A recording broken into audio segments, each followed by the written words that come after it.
guys, it's Nicole, and I'm back with a design team project for MB's Treasurista.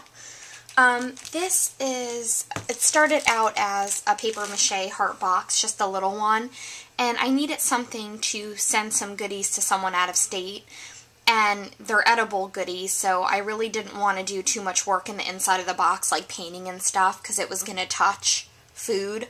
So I really just cleaned out the inside of the box, and I'm going to line it with some wax paper. But I kept it pretty simple. This person isn't a scrapbooker, and this has to travel kind of a far ways, so I didn't want too many embellishments on it, because I found in the past that if I put too much stuff, the hot glue gives in travel, and then everything's loose by the time it gets to the person. So wanted to keep it really light, but still use plenty of the stuff that I got from Misty's store. So let me get started.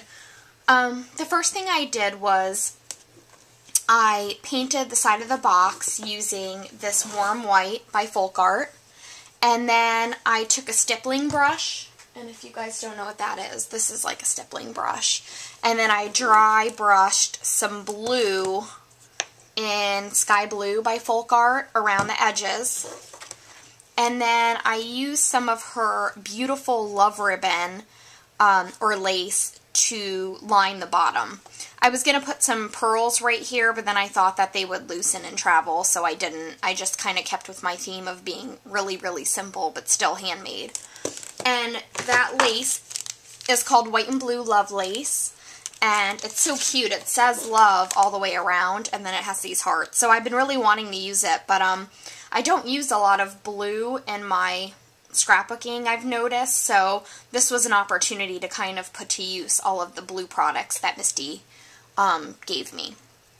But I really, really like this lace. Then, that's really all I did on the bottom.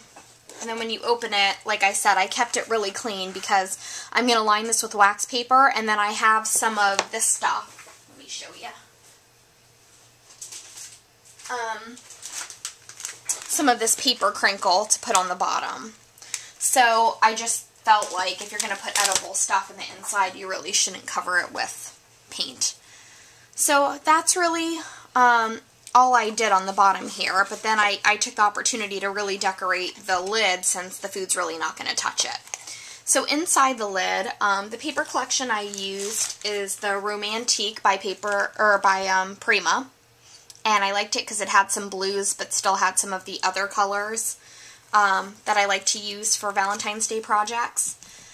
So I lined the inside with a pretty neutral paper from the collection because I'm going to write a note and I'm going to attach it here to the person. So I used some flat back pearls that I had in my stash to just kind of line the inside here and to cover where the paper didn't go.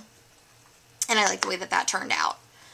Then the top is just covered with goodies from Misty's store, and I'll go over those with you now. I used a piece of paper from the collection to cover the top, and then I sprayed the top using some creme brulee cream, and I know that the glimmer's probably not showing up, but that's from Lindy Stamking. Then I took some of her mesh bling, and I cut it into strips, and I'm almost out. This is all I have left. But look how long it's lasted. I've used this on almost every project I've done for MB's Treasurista, and I still have so much left.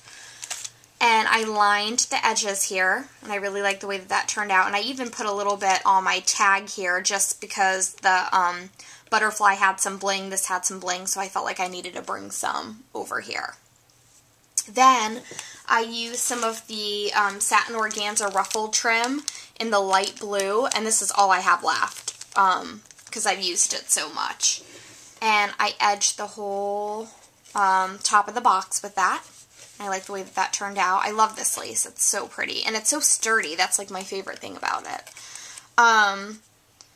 Then I took some of her burgundy rose scallop lace. That looks like this. And I punched a circle. I forget what size circle this is, but I used this Fiskars punch.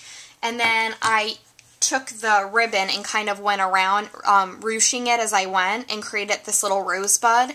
And I was going to put a pearl center, but then I thought that I really wanted to use, I hadn't used any of the large butterflies yet, and they're just so awesome. I mean, I used the black one on my Valentine's Day project that's on my blog, but this cream one worked perfectly. It's a 2-inch organza butterfly. And I believe she said she might be getting more colors in of the butterflies. So I added that as my center. And then I used a Pure Innocence stamp that says with lots of love, hugs, and kisses to stamp on another piece of the Prima paper. And then I just edged it in burgundy color box chalk ink. So that's my project. I really like the way that it turned out. It was really hard being so simplified because I don't typically do that. I typically layer a lot and I have a lot of junk on my projects. And so it was fun to use a bunch of product from MB's Treasurista but keep it to a minimum so that it would travel well. So that's my project. If you have any questions, feel free to private message me or you can put a message down below. Thanks, guys.